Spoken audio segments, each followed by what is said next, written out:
How to copy group link on Truecaller. Hello guys, in today's video I'm gonna show you how to copy group link on Truecaller. First open Truecaller, and after that go to any group you want, like this one here, and now click these 3 points in the top corner and then click group info and scroll down until you find this one. Here is it, invite via link, and then click copy link, and that's it, link copied.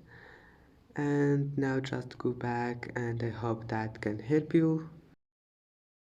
And that's it for today's video. If you like this video, please don't forget to like and don't forget to subscribe, and thank you for watching this video until the end, and see you in the next video.